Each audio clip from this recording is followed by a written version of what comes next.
we've got in the Bible some books that together we call the wisdom literature. And I think we need a lot of wisdom to understand this year and to make adjustments for the year ahead.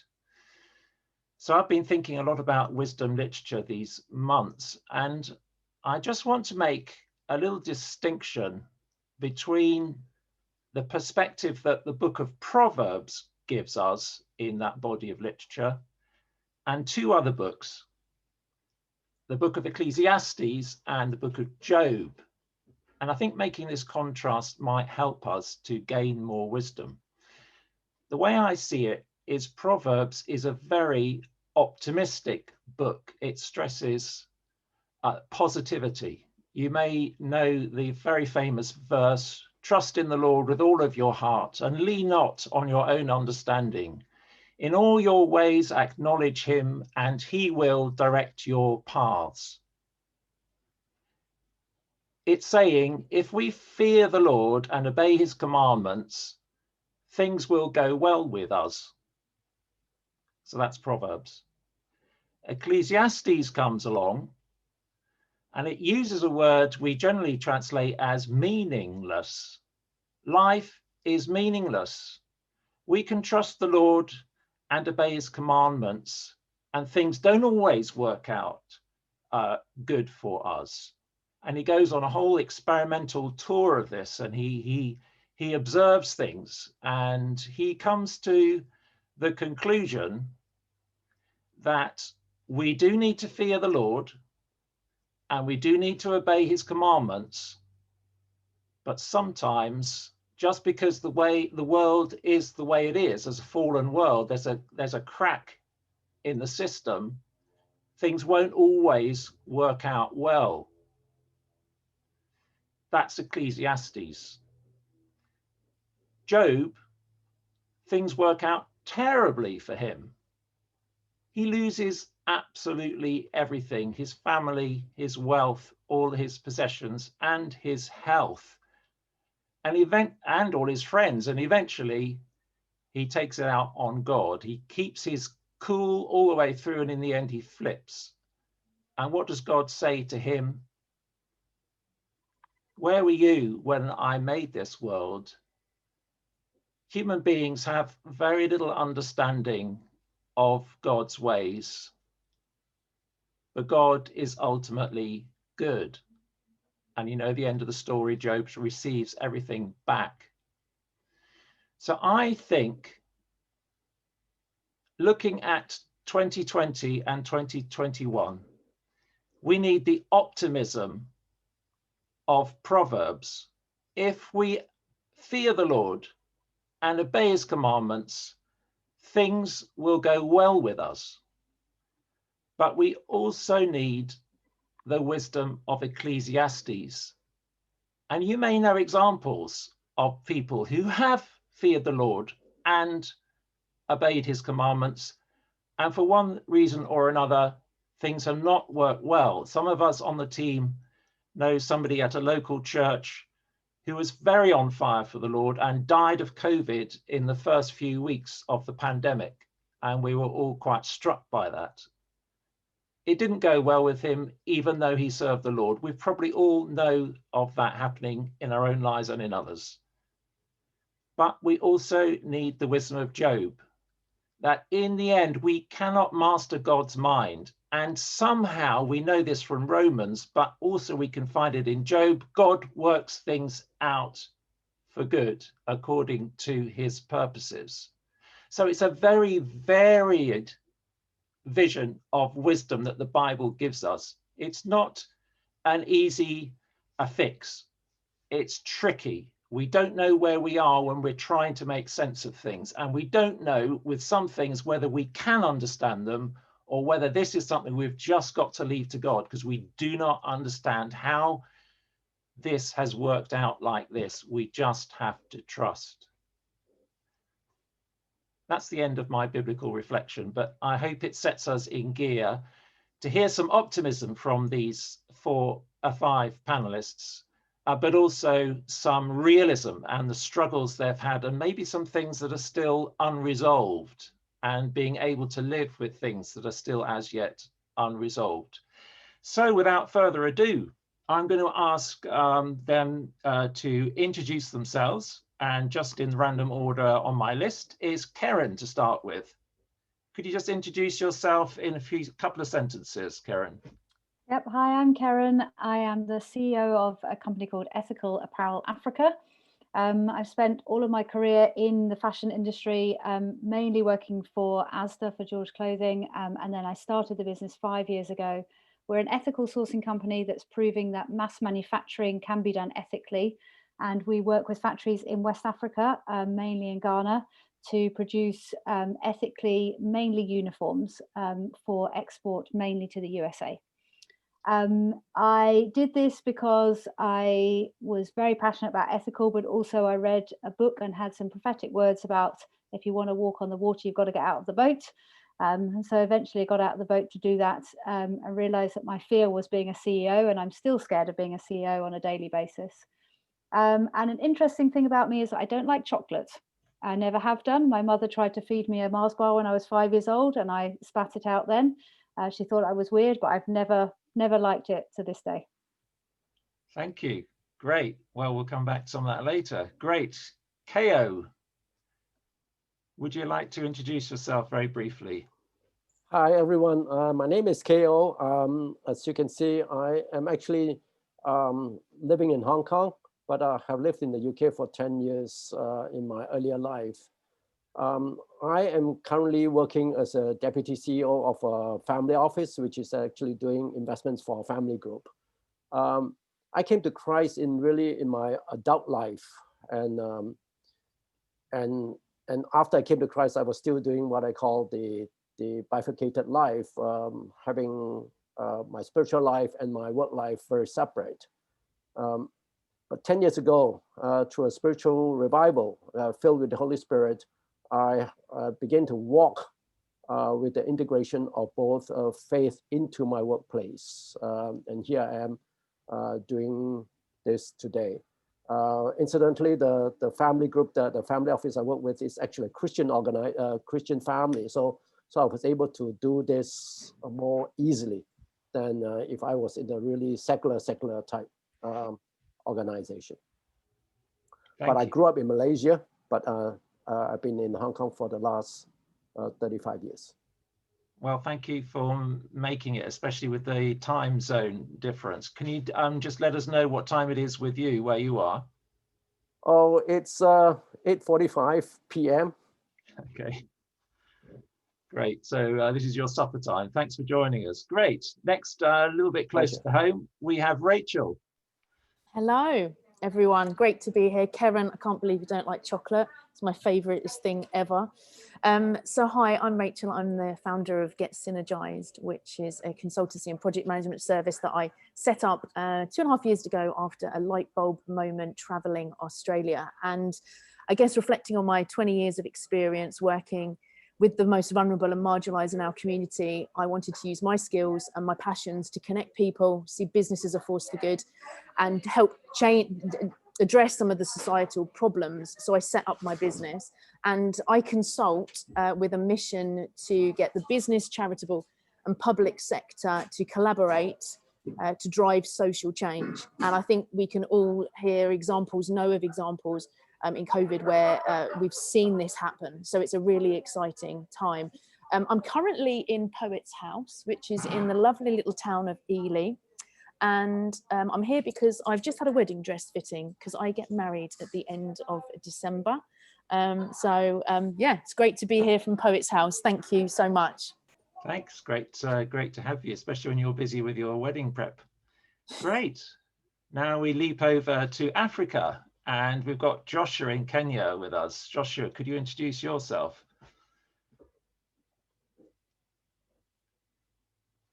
Joshua, could you just unmute? Yeah. Muted? Yeah, we can hear you. Yeah, you can hear me now? Yeah. Yeah, my name is Joshua. I'm a pastor with the Baptist Church, pastoring Shaurimoyo Baptist Church here in the city of Nairobi. Also having 24 years experience of multicultural evangelism and church planting across East Africa. Also, I've been involved in peace and cohesion and tackling the matters of extremism and the radicalization of young people in the cities of Nairobi and other cities around, and also being the secretary of the Baptist Convention of Kenya. I'm married and got married some 20 years ago, and I'm blessed with the three sons and 3 daughters, and we are happy, and we thank God for the life He has given us, and also for the opportunity He has given me to interact and understand the needs and the challenges of the business community. Thank you. Well, it's great to have you too. What time is it where you are? Well, here it is 13 minutes to 4. Thank you very much. Right in the middle of the afternoon. That's great. Good. Next up is Janine. Hi everyone, good to see you all, and thank you for inviting me along, Peter. My name's Janine and I'm a partner in Tees Legal and Financial Services. I'm based in the Cambridge office, although right now I'm in not so sunny Chelmsford. So what do I do day by day? Well, I sort of view really our business and the law as a vehicle for effecting positive change in the world. So on a client side of things, I help our clients positively plan for the future, those who have been injured through no fault of their own. Also work along stakeholders to improve patient safety. And then internally in my role as head of our office and on our board, really it's about sort of fostering a familial environment where we really focus on the how, and the people within the organisation and within our local communities matter. So that's me. And at home, rather scarily today, I have left my husband in doggy daycare for the first time with our 3-month-old puppy. So not quite sure how that's going to go. We'll see. Great. Well, thanks for ducking out and being with us. Thank you. Great. I have some tricky questions for you, but you're up for it. And the first is, what key challenges and opportunities has the pandemic raised for you in your business? So this is the challenges, but also the opportunities. And maybe we could go back to Karen to start. Yeah, so it's been a really, really difficult time for anybody that's been making clothing. You guys will probably see the side of it in terms of the amount of high street shops and things that are closing down, but the knock-on impact of that has been huge in terms of garment factories, particularly those making for the fashion area. Thousands and thousands and thousands of people are out of jobs as a result of what's happened, with a slowdown in terms of people purchasing it. We were exceedingly fortunate that we largely make medical scrubs. So I'm on the opposite end of it, where I've got more orders than I can cope with in that sense. So that hasn't affected us, but as an industry, it has a lot. From a personal point of view, we have one factory that we own within what we're doing. We got one case of COVID in it that spread, and we did have to close the factory. What was incredible for me out of that was we tested 350 people and we got 104 positives, and only 4 people could vaguely say that they might have had a slightly sore throat. And so I think what's particularly we're seeing in West Africa is the prevalence is lower because we're not testing as many people, but also there's a much, much higher percentage of asymptomatic people that have got it and are spreading it without even realizing that they've got it. Due to many reasons, largely the youthful population in that sense. Other impacts that we've had is the freight costs and the logistics costs have gone like through the roof. So moving things around the world has become very difficult from a price point of view. So where you have got product that you can still make, the prices of that product are going up, and then you're paying for the costs of closures of the factory and that kind of thing. And then from a personal point of view, I've got an amazing team out in West Africa, made up of 12 nationalities speaking 20 different languages. that without whom the business would not run. They are technical, on the ground people that cannot do their jobs from home. And those guys mostly have not seen their families, therefore, for a year. And coming into this period of time now, anybody, particularly from India and Bangladesh, are all having their flights cancelled. So they're not even being able to go home for Christmas in terms of physically being able to get there. Plus the costs of, so I just went to Ghana. I had to have, I think my flight was about half of the cost of everything I had to pay in COVID testing. So a test before I left, a test when I arrived in Ghana, a test to be able to come back home again. So I think for me, it's been the challenges have been the haves and the have-nots. So there's people that are really benefiting from this. You know, if you're in the TV business, if you're in the pet business, we make for pet products. You cannot buy a dog in the USA at the moment. They're like completely out of stock on dogs. So if you're in certain industries, you know, and if you're working from home where you usually spend a lot on transport, there's people that have got a huge amount, have made a huge amount of savings.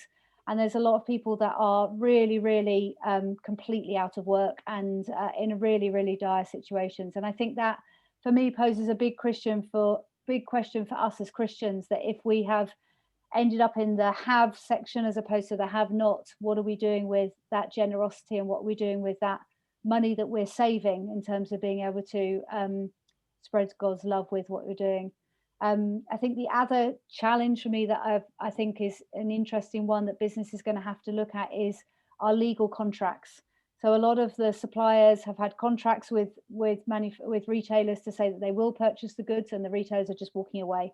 And the suppliers have not got the ability to either fly to the UK to challenge those in court, the cost of being able to do that, and the time that it's taken them to be able to do that. So there's definitely a profit before people approach in a lot of these things, and people breaking legal contracts, and it questions the integrity of that process, I think. So I think there's been some real positives in terms of the way people have supported each other, and the way that Christians particularly have come out and being able to develop that community within there. I know my team are a lot closer as a result of it in terms of being able to support each other. But overall, for the fashion and the apparel industry, it's been more of a challenge than an opportunity. Thank you. Thank you, Kieran. Well, while we're thinking about ethical apparel for Africa, why don't we just go straight to Africa now? And Joshua, could you come in at this point, and then we'll get to the others later. And I don't know, Kieran, whether your business is active in Kenya, where Joshua's from, but no, we're all West Africa. Yeah. Okay, Joshua, if you could give us your challenges and opportunities. Yeah, thank you, Peter, for allowing me to speak about it. I wish she can start something here in Nairobi to help us get more people employed and get some new products. Here in Nairobi, the biggest challenge of Africa, especially East Africa, we depend on materials that comes from Western world, either in Asia, from China, US or Europe. And due to COVID, most of the companies were unable to operate because they could not receive the raw materials that came from the outside countries. And also, we had a big effect because due to COVID, there is a rule that there must be social distancing either in the place of work or wherever you are. And so most of the people lost their jobs, and the labor capital became little. So even the production went low. And so it has made even the product to be very expensive, and market is also limited because other markets have been closed due to COVID effect. So it has been a very difficult time to most businesses, especially those are in a certain field of work, is like construction, those who are doing who are in the business of maybe textile and the rest. The only areas that people made something is the food production industry, because most people and their children, they were at home and there was a lot of consumption of food. However, the food itself was really expensive because the labor is minimal and the materials are limited, and even raw materials were not available.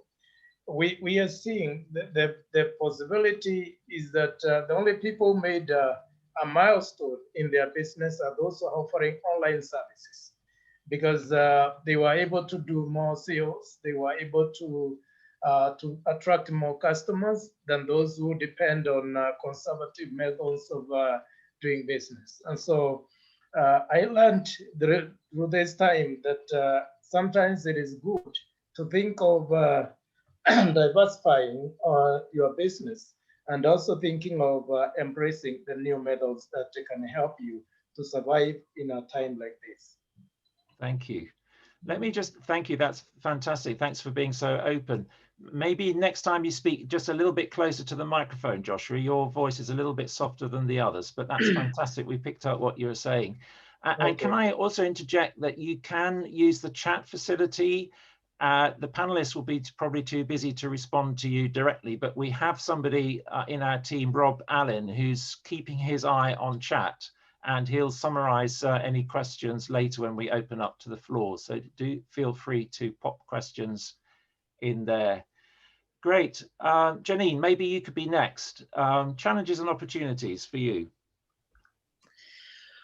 Well, having heard about what's been going on in Africa, certainly in the legal and financial sector, in many ways we perhaps have been, unaffected to the extent that we're all relatively easily able to decamp and work from home and deliver services from home.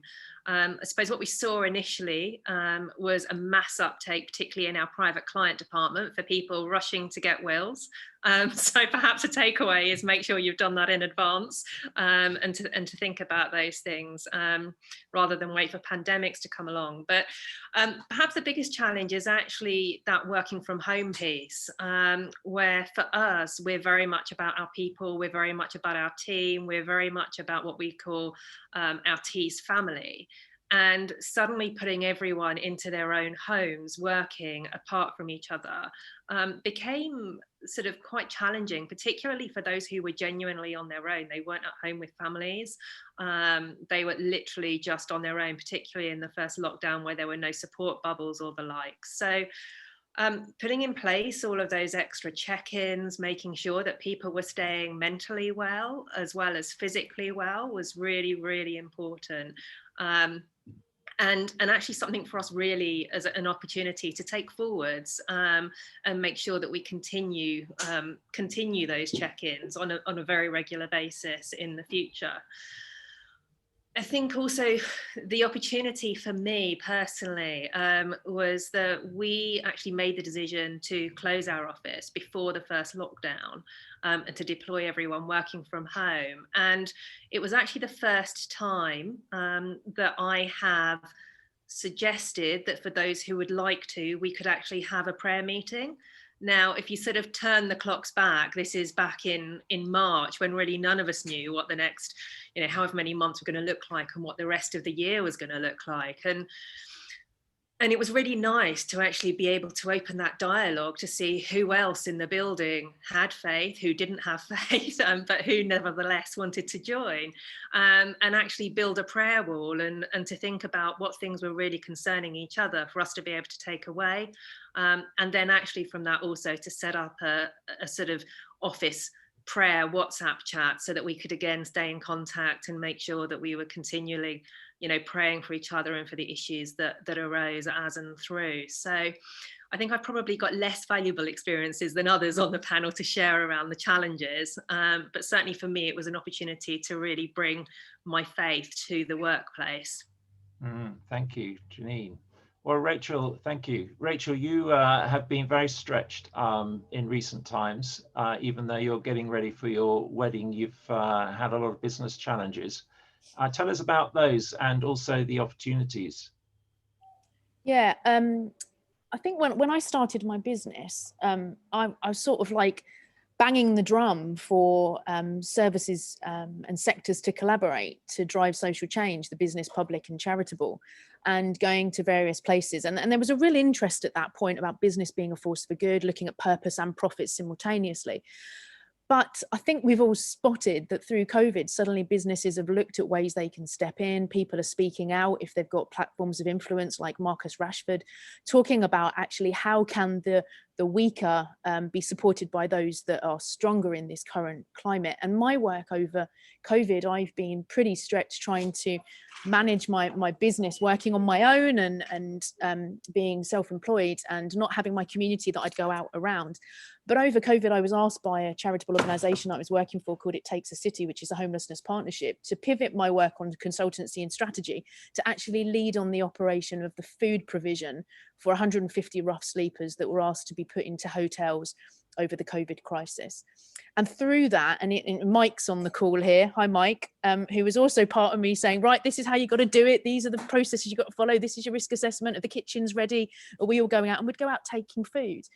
And it was amazing to go back front line, but through that I saw the services coming together, charitable, business, public sector, because we had to respond. The council saying we need help, and these services were all collaborating. And it's really highlighted how important it is for us to work collaboratively, and it gets us sort of thinking about how we can do that going forward. And I guess the challenge is for me a bit like Janine said, you know, the issues around mental health, isolation, loneliness, becoming more rife, and the needs in our community are going to become greater.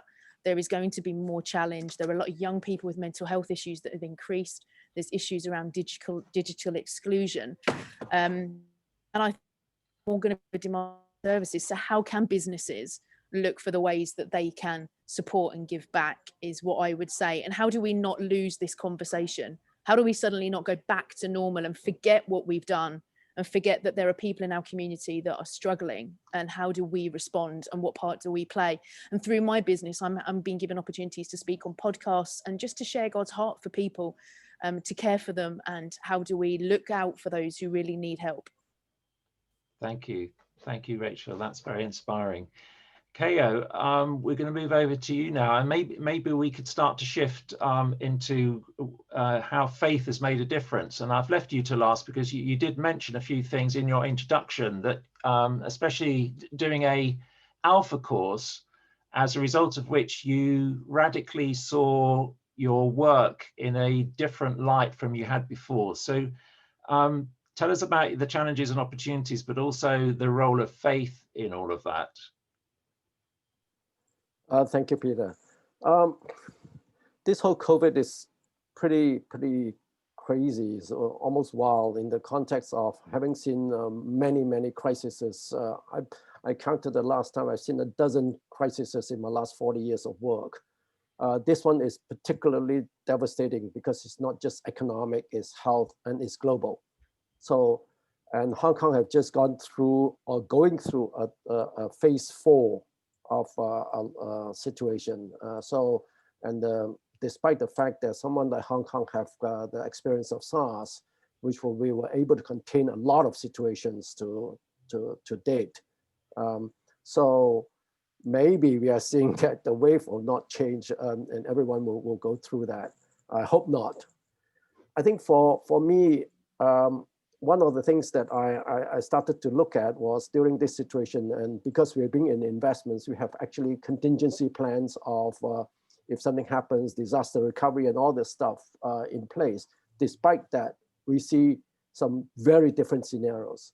A couple of things that I'd like to share. One is I then have to step back and look at priorities, managing priorities. And one of the first things I did was to look at people first, whether it's our colleagues, whether it's our investors, our clients, our portfolio fund managers, and their underlying business. Some of their underlying business was completely from a high of 100% business dropped to 90% down, particularly in the F&B area, food and beverage, and hospitality business. So it's managing through not the situation of the business, but more of the people, how they're feeling, how they're handling this, and just being trying a sense of empathy with them and walking through. The second one is actually communicate constantly. With this whole remote working, I couldn't emphasize more that, like for instance, I have my colleagues on Zoom calls, and we have regular calls. And it turns out that most of my calls were not just work. We probably talk about 5 minutes work, but the rest of the time was really talking about how they're coping. And it turns out some of my colleagues in Hong Kong, our apartments are fairly small. And guess what? Husband and wife both working, and the kids are school online, 3 cramming onto one computer, and the internet bandwidth is slow, and of course, tempers flare, anxiety, all kinds of issues. So it dawned on me that I need to shift my thinking in the context of even shifting some of the communications time slots with certain colleagues to be different times, so that they have time to deal with their whole home affairs as well as managing all the other things around it. One of the interesting part is I had colleagues who have newborn babies to college kids. So the entire spectrum in there, everyone had to be treated slightly different, including our investors and our fund managers, and everyone else were all different stages. So it dawned on me that, wow, this I've never seen before and never had to deal with. The second thing I need to then start to manage is myself and the family side, making sure my family is okay and things like that. Managing self was even more challenging because there's so much things going on and so much things I need to make decisions. And some of them were just coming to me almost on the fly, which my faith actually helped me a lot because it brings me peace. I still have my routine of morning Bible reading and all that stuff, but being available to people and tell that to them that you're being available to chat at any point in time, almost like morning till night. And sometimes it was in the evenings, I'm chatting to some of my colleagues so that they don't get into mental situations that are irreversible. The third and actually quite interesting part is leadership style and trust. Fortunately, I have built up my trust over the last several years through what I call people-centered management. So I was able to then lead, and I had colleagues that come to me and says, "KO, why are you so calm?" I says, "I am probably the duck. I'm looking calm when my feet is paddling like crazy. But I do have one thing that is my savior, and that's God." And they look at me funny because they say, "What is that?" And that gives me the opportunity, therefore, to come alongside and says, to bring my faith to work and be able to care about them, to be able to often pray with them that their anxiety. I had one of our colleagues who's not a believer. She was so freaking out because her newborn baby was having fever and all the baby issues. And she's saying, "Well, do I keep the baby at home? Do I then take her to the clinic?" And so we sat down and I just pray over the phone. And even at work, when I hear her out and then pray through her, pray with her, calm her down, and says, "Anytime you take time off to go do this, go. Don't worry about work."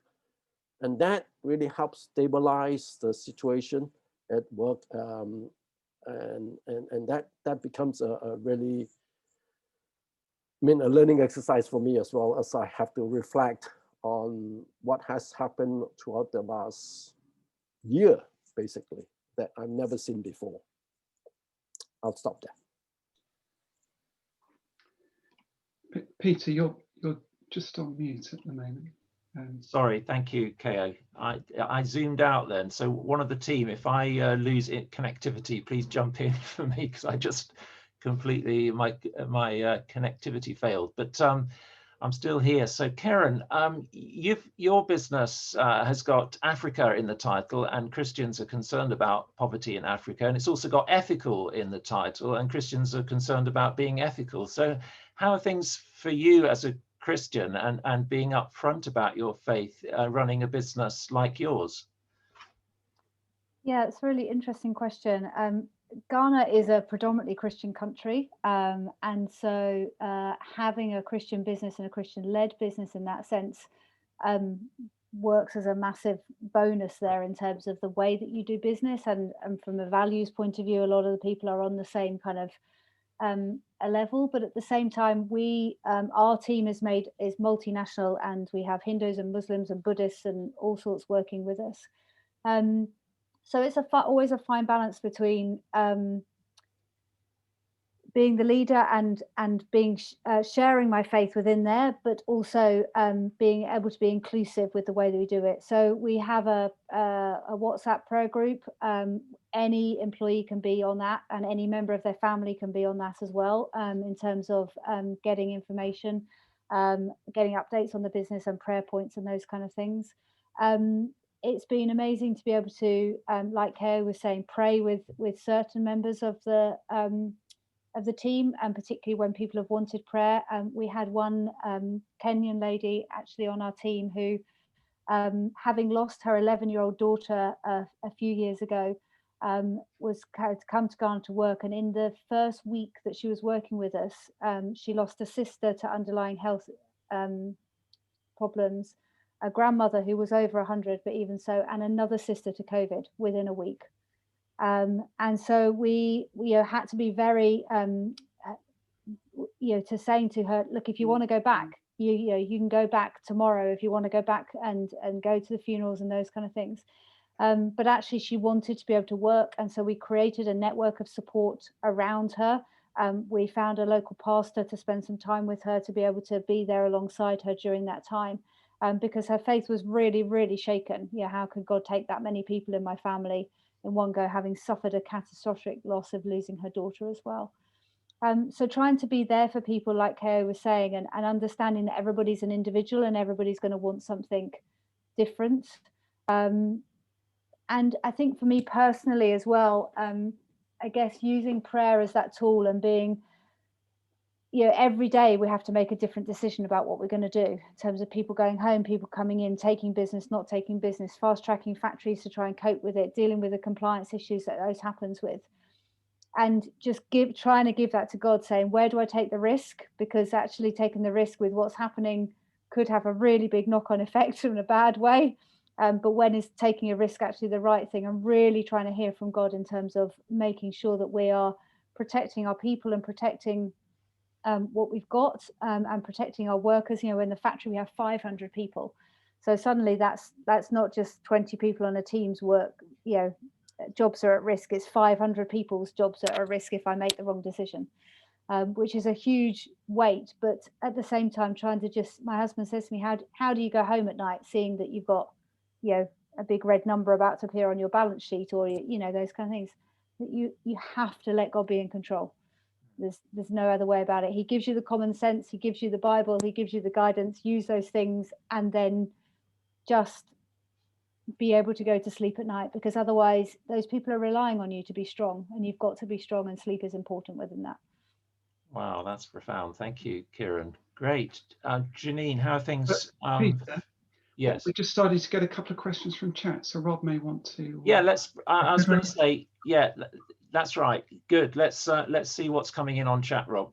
So Robin McKenzie had a good question on the chat. Robin, would you like to unmute and share that question with the panel? Yes, thank you very much for this. This is the first time I've come to this session. I sort of missed the sessions in the past. So, Peter, it's nice to speak to and see you again. I can see Richard also. So nice to see you again. Yeah, it's perhaps a bit of background. I'm now teaching full time at a university. I have responsibility for operations management students. So trends and challenges and opportunities around COVID-19 and how that has amplified existing issues and trends, I think is one of the things I've been thinking about. So I'd be grateful. I see. Thanks very much, Janine. You've already answered in part. So thanks. What the panel feels, how existing trends have been amplified by the things that we've been going through. Thanks. I would say from my perspective, I think echoing what Janine said in terms of the technology side of things has moved much faster, but how you can be transparent within that technology. So people are looking for honesty, they're looking for the information, your communication, things have got to continue to be wider. But having those, more face-to-face video calls, more of those kind of things, I think actually has amplified that in a positive way, where people often maybe would hide behind a telephone, but actually people are doing more things on video calls, and I think that's helped in the transparency piece, particularly working on overseas calls. Thank you. Anybody else from the panel wants to come in there? We're now kind of opening it up. I'm not sure whether we'll get into breakout groups. So if you have a question, put it in chat and Rob will field it. But otherwise, any of the other panelists want to come in there? Maybe I can comment. I think there will be a huge focus on the healthcare sector, which has been really neglected for quite some time. And the acceleration of that part will be in the underinvestments will now become in the forefront. Janine also mentioned about adoption of technology. I see that, and it's not new, but it's just accelerated. The fact that we are on Zoom, which also then takes us to the opportunities you can reach out to the global level. Like for instance, I was doing a talk with a Texas university, and also Sheffield, which is my alumni, on doing encouraging students of that are graduating this year. So you're able to then reach out, which in the past you couldn't. Another phenomenon that is less talked about is the ecological and biological crisis. And some people are talking about, says, this whole COVID thing or this whole virus thing, could it be because that we as human beings are impinging or intruding into the animal kingdom, and animal farming has accelerated their processes with antibiotics and all those stuff? Is it a problem that has been creating this self-inflicted in that context? So the whole new normal situation of a lot of businesses going online. So the online, offline, the O2O, what they call it, is going to shift the way we live, the way we work. Office space is going to be reconfigured. It's already happening in certain contexts. So that's a lot of moving parts, and it's still not settled yet. So for people like us in investments, we really think about in the next 5 years, 10 years, what's going to be the effect.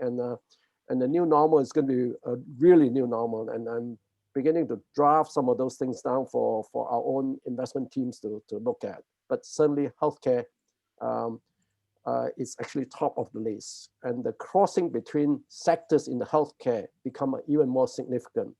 In the past, in the whole medical industry, everything is siloed. The neurology guy, the neuroscience guy don't talk to the guy in oncology, and vice versa, and all those things. Now the crossing of sectors becoming a very significant phenomenon that will happen, and that will make things a lot more different. And I have been advising some of the young graduates that says, don't think about the work today, think of the work in 20 years or 10 years time. What does that look like? And work backwards. Because what single discipline education now is no longer going to work. It's going to be multidiscipline. And universities are going to shift too, because if I'm doing a course online, I'd rather go to Cambridge or Oxford or MIT, but the second and third tier and fourth tier universities are going to be totally affected by this whole phenomenon. And there's already some universities are looking at regrouping, and I can tell you some of the universities in the world are going to go out of business. Thank you, Kay. I think I've heard you say before that the overcrowding situation in Hong Kong is making this pandemic really problematic. A lot of people in extremely small apartments, all kind of at home. because their workplaces are shut, and how that's causing a huge amount of mental health issues. And Rachel's put on the chat that that's a big thing that she's come across too. I wondered, Joshua, for you, because here in wealthy countries, we talk about being at 2 meters apart and constantly washing our hands, and all these kind of safety things are, you know, not that difficult. They're inconvenient for us, but they're not that difficult. And I wonder, for you in Kenya, with its overcrowded housing areas, whether some of these protocols are a bit of a pipe dream. They're a bit of a luxury for those who can afford it, and life just has to go on as normal for most people. What's your perspective on that? Thank you very much.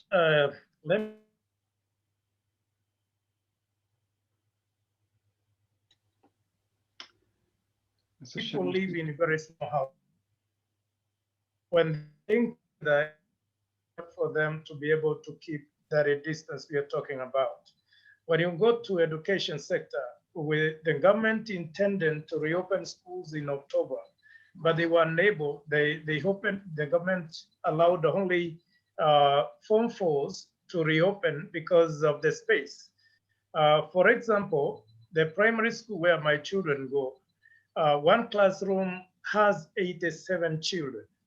And therefore, talking about social distance in that class, it is impossible because the population is too high, the space is too small, and now they have forced most of the children to stay home because it is not possible to reopen the entire learning system. Then also, something else I did not mention before, because I sit in a couple of school boards, I understand the struggle that the education sector is going through here in Kenya. Majority of the private schools are closing down. We have lost more than 40% of the private schools because they cannot be able to raise enough money to fund the operations, to make sure there is hand washing stations, there is soap to use, there is a space. And so they have closed it down, and the government is not ready to lend the money to the private schools. Also, the banks, they don't see security in the private school sector. So the private school sector has fallen down completely with less than 50% able to come back maybe when this subsides. The other thing I want to just mention, in terms of trends, we have been familiar with the bank money transfers. Those who are in the Western world, you use credit cards and whatever. Here also we have a little bit of ATM or we call automated machines, cards that we use for transactions. But what has surprised me in the last 1 year, there is a great growth in mobile phone money transfer. A lot of people are doing money transfer through mobile phone. More than 20 billion Kenya shillings are transacted through mobile phone every day. And then also, even the older people have started knowing how to purchase goods using the mobile phone. So there is a shift from the older methods of doing things, business, and things are changing. Also, banks are getting affected because there is also money lending institutions which are smaller, which use mobile phone platforms. So people are able to borrow, especially the small business people. They can borrow 20,000, that 1,000, 50,000 through their mobile phone. And this has made many people to run away from the banks because they are not able to produce any guarantee in the bank. But the mobile phone platforms are able to offer what they need for their daily businesses. Thank you. Well, thank you very much. In a moment, I'm going to ask all of the panelists to share a biblical passage or a biblical theme that has meant a lot to them this year, and looking ahead to the next. But Rob, are there any questions? We're coming into land in 5 minutes, so any questions from the participants? Yeah, there's a few coming in. Peter Horlock had an interesting question about co-working space. Peter, do you want to ask that question? Thank you. Yeah, I wanted to ask the panel just their thoughts around obviously reintegrating into central workspaces. I appreciate with the COVID-19 getting workspaces ready, the social distances involved. Where I'm based in Manchester and in a property owned by Christian landlords who have a vision to see their buildings bring life and gospel influence, the co-working space that I help assist with obviously saw a massive drop off during lockdown 1 and again in lockdown 2, and yet some conversations with people around wanting to get back into the city centre, other businesses recognizing they need people together in order to keep accountability as well as get work done effectively. How are you thinking about that movement in your own place with bringing people together back into offices or not, and still keeping the flexibility of home working? I talk this one through, Peter. Yeah, go ahead. So yeah, what you've talked about is exactly the sort of situation that we've been looking at within our own office spaces. So obviously we took the decision back in March to close the office space just before the first lockdown, and then things started to ease, and we were sort of faced with that general anxiety that some people had around returning to the office, but equally other people absolutely desperately keen to get back. And how do you balance that? How do you make sure that people feel safe, people feel supported? And actually, you know, on the radio it was talked about people almost developing an agoraphobia, so you know they didn't want to come out. And so when the restrictions started to lift, we actually encouraged everyone to come back to the office at least 2 days a week, just so that they could come in and start to recognize and feel that actually it is a safe environment. We're fortunate in that we actually don't pack people in very closely into our environment. So as it was, we didn't need to make too many adjustments to make sure that we could keep the social distancing, the 2 meters, etc. And obviously we put hand sanitizers throughout, signs up around, wipes everywhere, so if people are using printers and things like that, and generally encouraged people to follow the rules. Then, of course, 2 weeks later, we were all told to work from home again. So we've sort of gone back a phase as we are. And I think probably ultimately, we ourselves will probably get to the place where the world will never look quite the same again. But as a business, we really value that collaboration. You know, one of our core strategic aims is to be a great place to work. And we don't believe you can do that in isolation. And video calls are all fine, but it's not the same as face-to-face meetings. And I think that's one of the dangers. We've talked a lot about the positive benefits to technology, and they've certainly helped us to continue our business and to thrive in these kinds of times. But I would be very wary of us building a future based on technology rather than human contact. You know, I believe God put us on this planet to be together, to support each other together. And I suspect that we will find a cycle whereby actually people crave and want to be back together, but it will be a journey that we need to take people on at their own time, in their own way, so that they feel safe. So I don't know whether that sort of started to answer the question.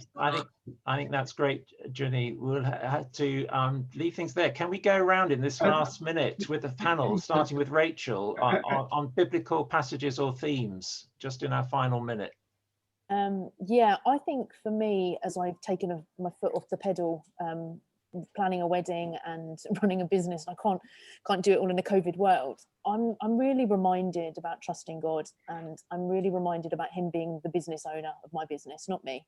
He's the one that leads me. He's the one that's gifted me. He's the one that's given me the tools and the skills. And I think I'm always reminded about humility.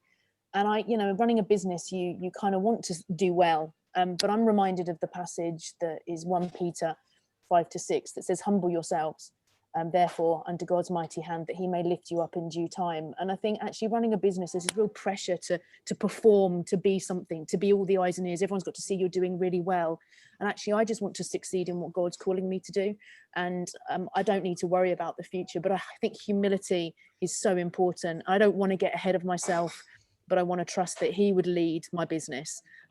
Because that's the most important thing. So that's Lovely. mine. Thank you so much, Rachel. Kieran.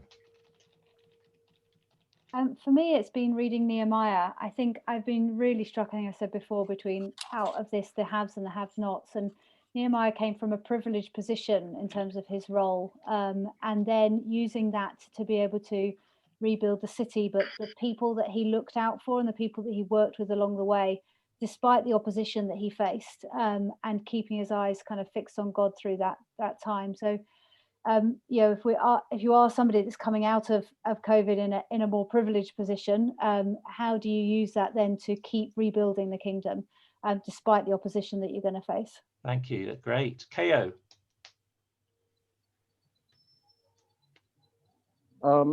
I think for me, it's Romans 12:1 and 2. It's kind of like kind of encompasses all the challenges of being humble service in the body of Christ. The very reason that God put you there is to serve a purpose. And 2 is really looking at you're in the world, but you're not of the world. And therefore you need to be able to come alongside that, I call it the biggest church of the Lord, which is the workplace, to